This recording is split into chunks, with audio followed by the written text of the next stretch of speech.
엄마 난 괴물 같은 배를 봤어. 국기도 이름도 없었어. 제 아들 알렉스가 한미연합훈련 중 마지막으로 남긴 메시지였습니다. 그 직후 그는 사라졌습니다. 그런데 그 배는 어떤 나라의 것도 아니었습니다.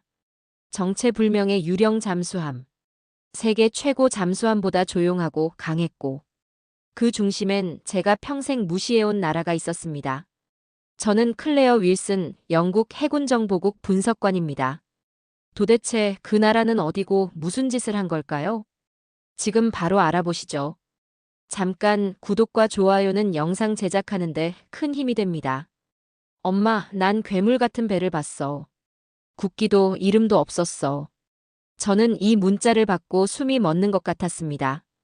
제 아들 알렉스가 한미연합훈련 중 보낸 마지막 메시지였어요. 그 직후 모든 연락이 끊겼죠. 제 이름은 클레어 윌슨, 영국 해군정보국 소속 분석관입니다. 23년 경력의 베테랑이지만 이런 상황은 처음이었어요. 심장이 쿵쾅거리는 소리가 귓가에 울렸습니다. 아들의 배는 어제 오후 3시 14분 동해상에서 마지막 교신을 남긴 채 사라졌어요. 그 이후 48시간 어떤 구조 신호도 잡히지 않았습니다. 영국 해군 통신망에 접속해 위성 데이터를 분석했지만 흔적이 없었어요. 마치 바다가 제 아들을 삼켜버린 것 같았죠. 클레어, 이건 봐야 할 것 같아. 동료 제임스가 태블릿을 내밀었습니다. 국제해양감시 시스템에 포착된 이상한 신호였어요. 국적 표시가 없는 물체가 한반도 동해상에서 감지됐다가 사라졌죠. 레이더에 잡혔다 사라지기를 반복하는 유령 같은 존재였습니다. 국적 없는 전함이 실제로 존재할 수 있을까요? 제임스의 질문에 저는 고개를 저었어요. 불가능해. 모든 군함은 국제해양법상 식별 코드가 있어야 해. 하지만 화면 속 데이터는 제 상식을 비웃듯 깜빡였습니다. 손가락으로 화면을 확대했어요. 물체는 수면 아래 120m에서 순간이동하듯 움직였습니다. 어떤 잠수함도 그런 기동은 불가능했죠. 정보국 회의실에서 긴급 브리핑이 시작됐습니다. 동해에서 비정상적인 수중 신호가 감지됐습니다. GPS 교란과 음파 탐지 실패가 동시에 일어났어요. 우리가 알고 있는 어떤 기술로도 설명이 안 됩니다. 수석 분석관 피터의 목소리가 떨렸습니다. 제 태블릿에 알림이 떴어요. 알렉스의 마지막 위치에서 포착된 고주파 음파 패턴이었습니다. 분석 결과 이 패턴은 알려진 어떤 잠수함의 것과도 일치하지 않았죠. 제 손이 떨렸습니다. 모니터에는 세계 각국 잠수함의 음향 특성이 차트로 표시됐지만 이 신호는 완전히 달랐어요. 마치 물속을 나는 고래처럼 움직이는 무언가였습니다. 심장이 요동쳤어요. 그 괴물 같은 배가 제 아들을 데려간 겁니까? 아니면 구한 겁니까? 저는 결심했습니다. 공식 허가를 받든 받지 않든 제 아들을 찾아야 했어요. 그리고 그 정체불명의 배에 대한 진실도 밝혀내야 했죠. 영국 정부가 움직이지 않는다면 제가 직접 움직일 수밖에 없었습니다. 저는 곧바로 국방부 해군 참모총장 사무실로 달려갔습니다.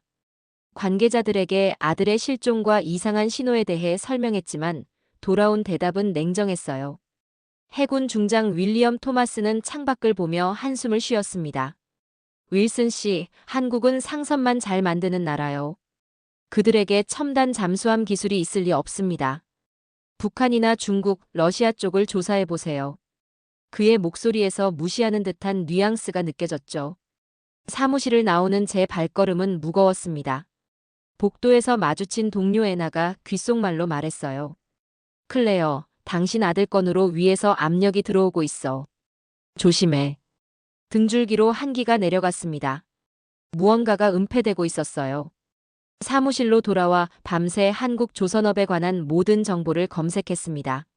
모니터 불빛이 제 얼굴을 창백하게 비추는 가운데 놀라운 사실을 발견했죠. 한국은 단순한 상선 강국이 아니었습니다. 지난 10년간 세계 1위 상선 건조국이면서 동시에 최첨단 군함 개발에 막대한 투자를 해왔더군요. 특히 2019년부터 극비 국방 프로젝트에 수십억 달러가 투입됐다는 흔적을 찾았습니다. 세계 1위 상선 건조국이 왜 전투 잠수함에 눈을 돌렸을까? 이 질문이 머릿속을 맴돌았어요. 지도에서 동아시아 지역을 살펴보니 답이 보였습니다. 북한, 중국, 러시아. 세 강대국 사이에 끼인 한국의 지정학적 위치가 눈에 들어왔죠. 살아남기 위해선 게임 체인저가 필요했을 겁니다. 그때 제 개인 이메일로 익명의 메시지가 도착했습니다. 발신자는 자신을 수호자라고만 했어요.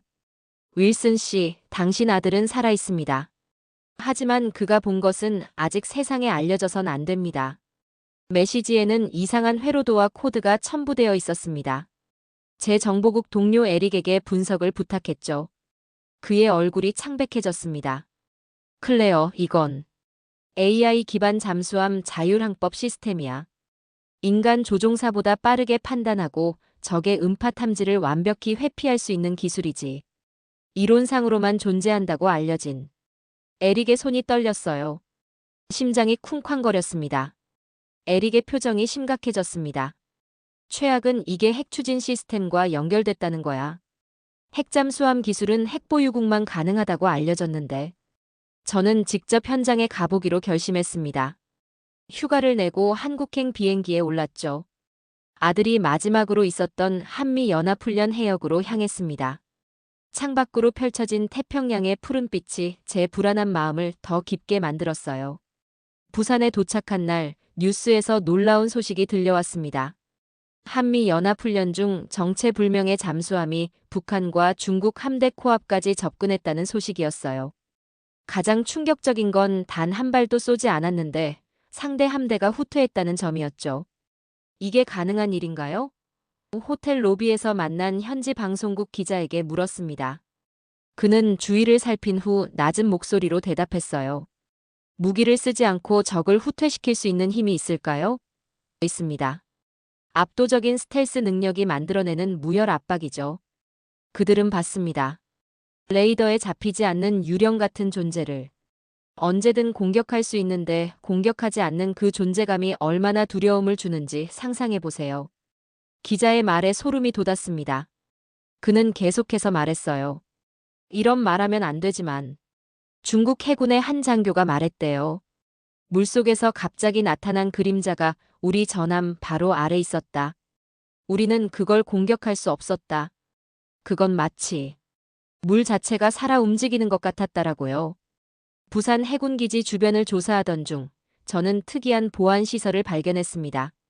일반 군사기지보다 훨씬 삼엄한 경비였죠. 검은 선글라스를 낀 경비원들은 로봇처럼 움직였고 출입구에는 최첨단 생체인식 시스템이 설치되어 있었습니다. 담장 위로는 드론 탐지 및 무력화 장치로 보이는 것들이 설치되어 있었어요. 그곳에서 우연히 만난 퇴역 해군 장교는 한숨을 쉬며 말했습니다. 당신도 수호룡에 대해 알고 싶은 거군요. 모두가 그 존재를 부인하지만 우리 바다에 새로운 수호자가 있다는 건 이미 공공연한 비밀입니다. 그날 밤 호텔 창문으로 출렁이는 바다를 바라보는데 핸드폰이 울렸습니다.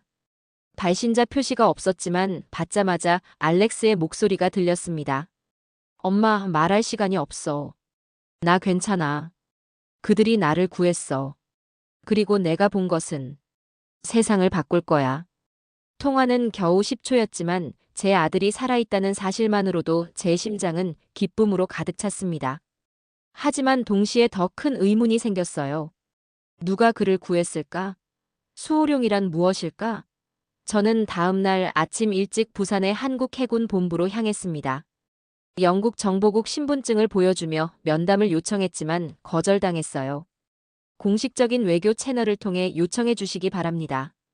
차가운 응대에 좌절감이 밀려왔습니다. 하지만 포기할 수 없었죠. 해군 본부 근처 카페에서 지켜보던 중 한 남성이 제 테이블에 앉았습니다. 그는 자신을 박 교수라고만 소개했어요. 윌슨 씨, 당신 아들은 안전합니다.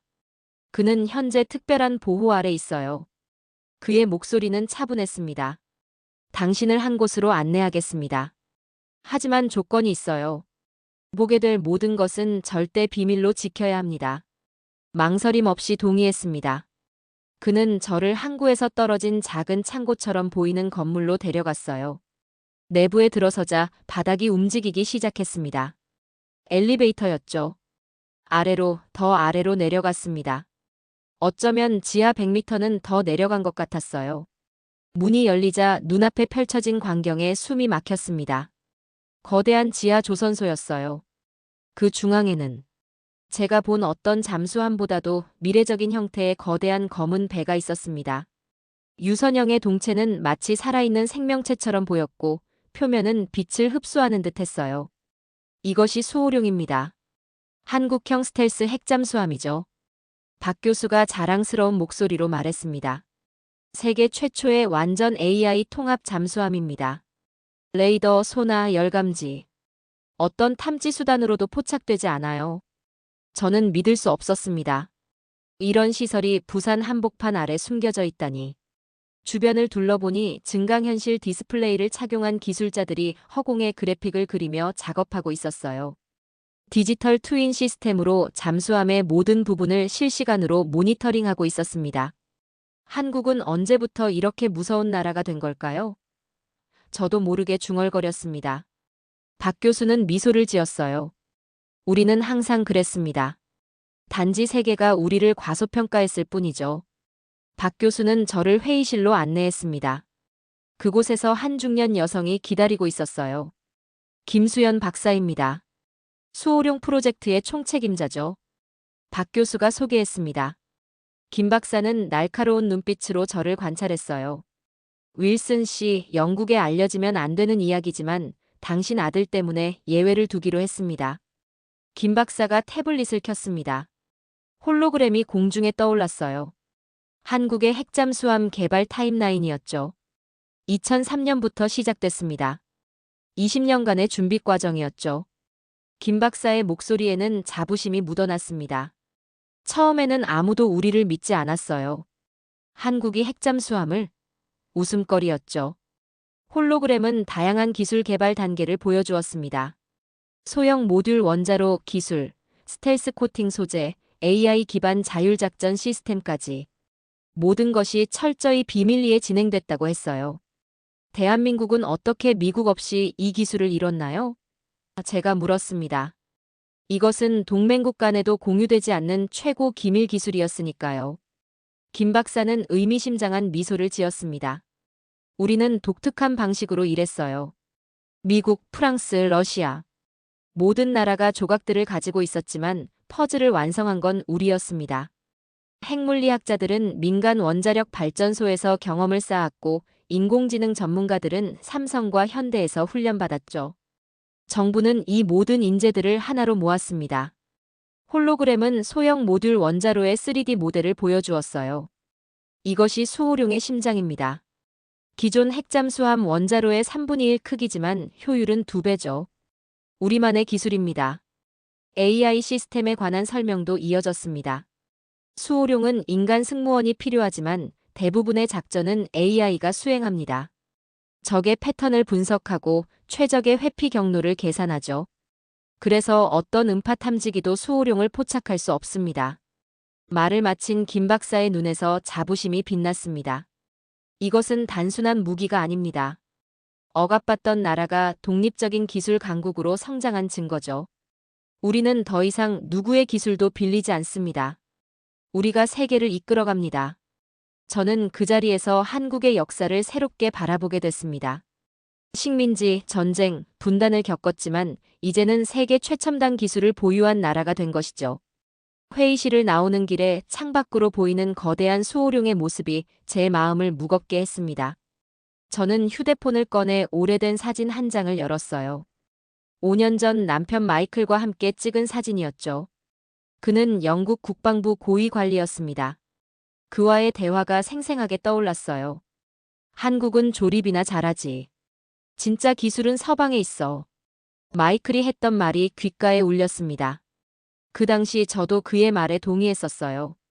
아시아 국가들은 서구의 기술을 모방할 뿐이라는 편견이 있었으니까요.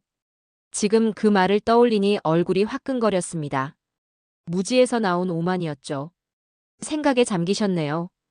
박 교수의 목소리에 정신이 들었습니다. 저는 솔직하게 털어놓았어요. 우리가 얼마나 한국을 과소평가했는지 생각하고 있었습니다. 제 남편은 항상 아시아 국가들이 서구의 발명품을 베끼기만 한다고 말했어요. 정말 부끄럽네요. 박 교수는 씁쓸한 미소를 지었습니다. 괜찮습니다. 우리는 그런 평가에 익숙해요. 사실 그런 과소평가가 우리의 무기였죠. 아무도 주목하지 않을 때 조용히 혁신할 수 있었으니까요. 그는 잠시 생각에 잠겼다가 말을 이었습니다. 정체성 질문을 하나 드려도 될까요? 우리가 과소평가한 나라, 그들은 우리를 어떻게 보고 있었을까요? 그 질문이 제 마음을 찔렀습니다. 한국인들은 그동안 서구의 멸시를 어떻게 견뎌왔을까요? 얼마나 많은 아이디어가 단지 아시아에서 왔다는 이유로 무시당했을까요? 저는 제가 알지 못하는 사이에 그런 편견의 일부였다는 사실을 인정할 수밖에 없었어요. 우리는 절대 남을 깎아내리지 않습니다. 박 교수가 조용히 말했습니다. 우리는 존중받기 위해 스스로를 증명하려 노력했죠. 하지만 그것이 우리의 목표는 아닙니다. 우리는 단지 더 나은 세상을 만들고 싶을 뿐이에요. 그의 말은 제 마음 깊은 곳에 울렸습니다. 갑자기 저는 제 아들 알렉스가 보았을 광경을 상상했어요. 그가 얼마나 놀라고 경외했을지. 어쩌면 그는 이미 저보다 먼저 이 편견에서 벗어났는지도 모릅니다. 파도처럼 밀려오는 감정 속에서 저는 무언가가 변하고 있음을 느꼈어요. 제가 알던 세계의 질서가 흔들리고 있었습니다. 오랫동안 당연하게 여겼던 서구의 우월감이 사실은 허상일지도 모른다는 생각이 들었습니다. 그 순간 비로소 저는 진실된 의미의 평등함을 고민하기 시작했어요. 김 박사는 제게 한 가지 제안을 했습니다. 당신의 아들을 만나보시겠어요? 제 심장이 빠르게 뛰기 시작했어요. 그녀는 저를 수호룡의 내부로 안내했습니다. 미래적인 통로를 지나 중앙통제실에 들어서자 그곳에 알렉스가 있었어요. 건강해 보였습니다. 푸른빛 홀로그램 디스플레이 앞에서 한국 엔지니어들과 열심히 대화 중이었죠. 엄마.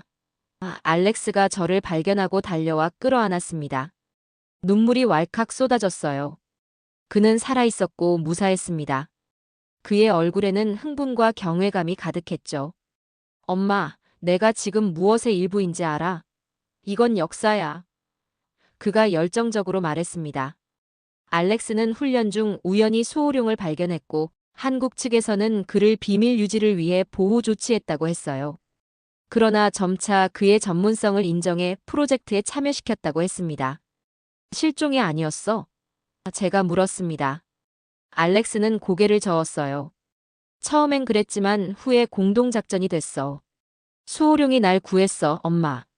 내 배가 북한 초계정에 발각됐을 때 수면 아래서 갑자기 나타난 거야. 한 발도 쏘지 않고 적을 물리쳤어. 그때 깨달았어. 이건 단순한 무기가 아니라는 걸. 김 박사가 말을 이었습니다. 수호룡의 첫 번째 임무는 방어입니다. 우리는 생명을 지키기 위한 힘을 원했어요. 저는 혼란스러웠습니다. 하지만 왜 이런 첨단 기술을 개발하셨나요?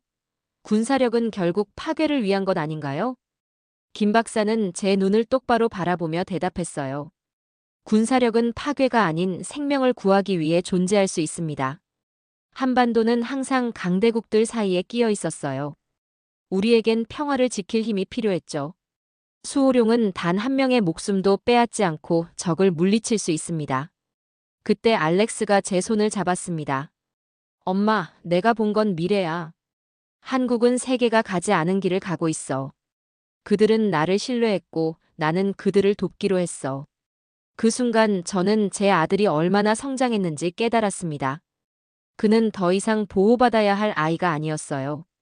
그는 역사의 일부가 되기로 선택한 성인이었습니다. 저 역시 변화해야 했습니다. 오래된 편견과 두려움을 버리고 새로운 세계를 받아들여야 했어요. 그리고 이 모든 것의 중심에는 서로에 대한 존중과 신뢰가 있었습니다. 이것이야말로 진정한 힘의 원천이라는 사실을 깨달았습니다. 2주 후, 저는 공식적으로 영국 정보국에 사직서를 제출했습니다. 대신 한영 방위산업협력특별자문관으로 새로운 직책을 맡게 됐어요. 알렉스는 한국 해군의 초청으로 수호룡 프로젝트에 합류했습니다. 오늘은 저희 모두가 특별한 날이었죠. 김 박사는 저희 모자를 비공식적으로 초대해 수호룡의 첫 공개 임무를 견학하게 해주셨어요. 물론 아직 세계에는 이 기술의 존재가 알려지지 않았지만 조만간 그 모습을 드러낼 것이라고 했습니다. 저희는 관제실에서 수호룡의 임무를 지켜봤어요. 화면 속에서 수호룡은 해류처럼 자연스럽게 움직이며 동해의 깊은 바다를 누볐습니다. 그 움직임은 마치 살아있는 생명체 같았어요. 이건 단순한 전쟁 무기가 아닙니다.